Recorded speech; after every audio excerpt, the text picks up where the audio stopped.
ખાતે કુમારભાઈ કાનાણી નારાજ મામલો અલ્પેશ કથિરિયાનું નિવેદન આવ્યું સામે.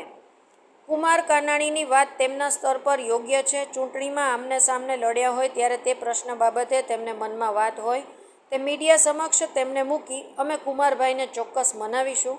અલ્પેશ કથિરિયા હરીફ તરીકે સાથે હતા ત્યારે પણ આશીર્વાદ લીધા હતા અને હવે તો એક પાર્ટીમાં છે એટલે સ્વાભાવિક આશીર્વાદ લઈશું.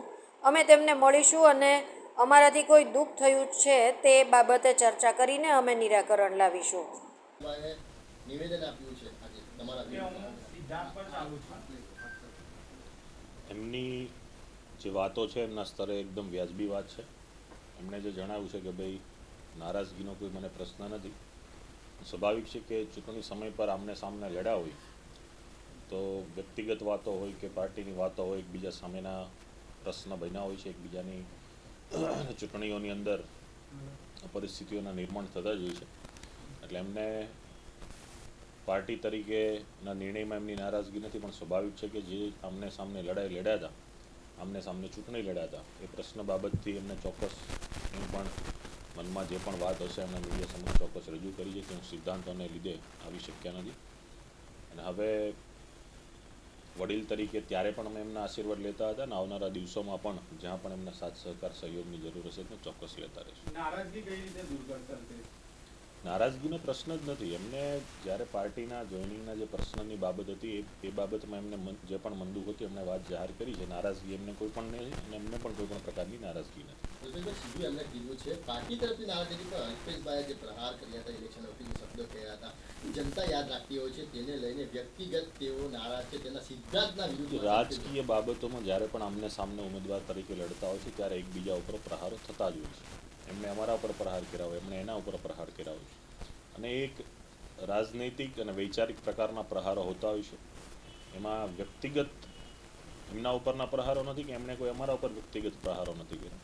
અને ચૂંટણી સમયે આવું બધું બનતું હોય છે, પણ હવે જ્યારે પાર્ટીમાં સાથે રહીને કામ કરવાનું છે ત્યારે પાર્ટીની જે પ્રક્રિયા છે, પાર્ટીની જે વિચારધારા છે, પાર્ટીની જે ગાઈડલાઇન્સ છે પ્રમાણે સાથે મળીને કાર્ય કરતા છે. અલ્પેશભાઈ, એમને સ્ટેજ પર જ્યારે તમારું કેસરિયા ધારણ કરવાના હતા એ વખતે નહીં આવ્યા હતા. આ બાબતે તેમને પૂછવામાં આવ્યું હતું, તેમણે કીધું કે આમને સામને બોલવાનું થાય, વ્યક્તિગત લાગણી દુભાય એટલે માટે નહીં આવ્યા હતા. તો એવી તો કઈ લાગણી હતી?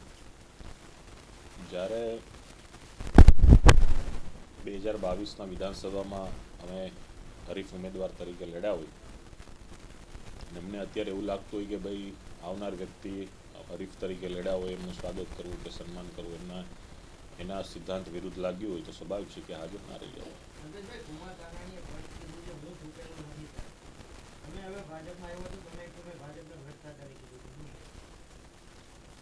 મેં પહેલાં કીધું એમ કે જે સ્થળે ને જે સ્થાને અમે અહીંયા જવાબદારી નિભાવી છે ત્યાં ખૂબ મક્કમતાથી નિભાવી છે, ચાહે સામાજિક સ્તર પર હોય, રાજકીય સ્તર પર હોય કે કોઈ પણ સ્તર પર હોય.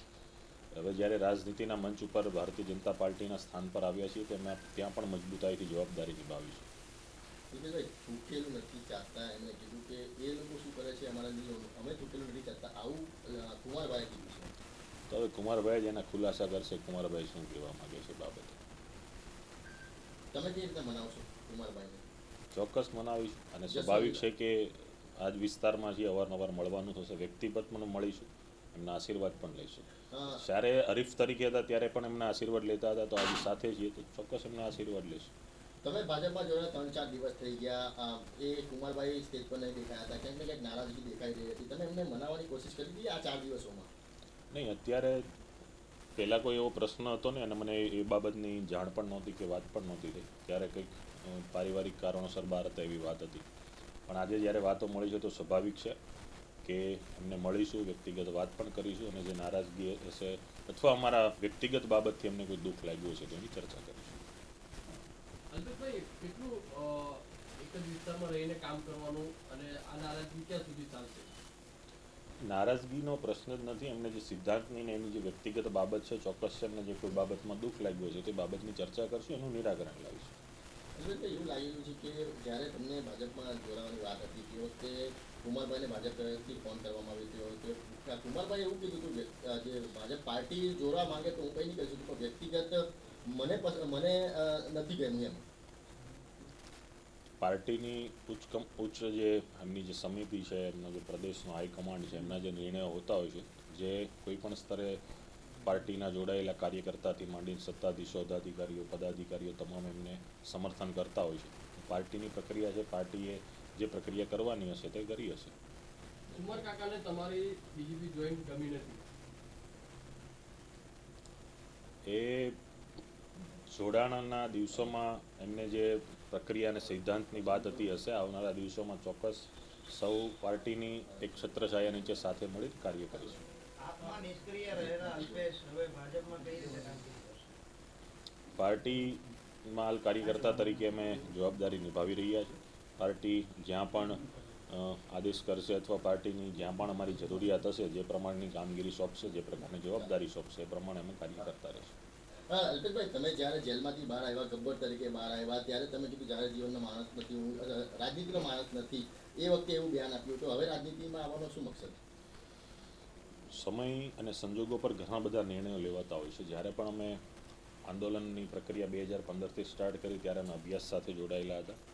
ત્યારે રાજનીતિક બાબતોની સાથે જોડાવું, કઈ પાર્ટી સાથે જોડાવું, લડવું, શું નહીં, આવી કોઈ વસ્તુમાં ખબર પણ ના પડતી હોય. પછી જેમ જેમ આંદોલનમાં આગળ જતા ગયા, આવનારા દિવસોમાં જે પરિસ્થિતિ બની, કેસો બન્યા, પરિસ્થિતિમાં ઘણા આંદોલનોની અંદર સરકાર તરફથી વિશિષ્ટ કેસો પણ અમારા ઉપર થયા છે. ફરીથી ઇલેક્શનો આવ્યા, ચૂંટણીઓ આવી, સમાજોની માંગ બુલંદ બની, પરિસ્થિતિઓ ઉલટાણી.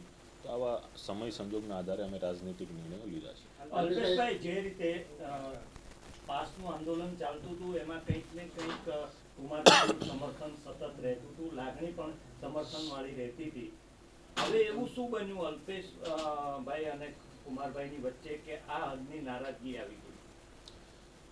એ હાલ તો આજના દિવસે મીડિયાના આપના માધ્યમથી જે વાત જાણવા મળી છે કે એમને સૈદ્ધાંતિક રીતે શક્ય નહોતું, પણ પાર્ટીના પ્લેટફોર્મ પર અને પાર્ટીના હિતના તરીકે એમને વ્યાજબી લાગ્યું છે. એ આજે પણ એક વડીલને આદરણીય હતા અને કાલે પણ એક વડીલ આદરણીય તરીકે છે. એમનો જે રાજકીય અનુભવ છે ને આ વિસ્તારને એમણે ઘણા સમયથી પ્રતિનિધિત્વ કર્યું છે. એટલે એમની કોઈ પણ પ્રકારની બાબતો હશે એ બાબતની અમે સંપૂર્ણ સાથે મળીને ચર્ચા કરીશું.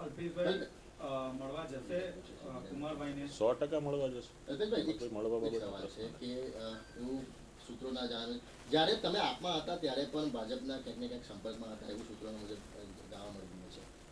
એક જ વિસ્તારમાં રહીએ છીએ અને આ જ રોડ પર સૌ મોટા થયા છે, તો સ્વાભાવિક છે કે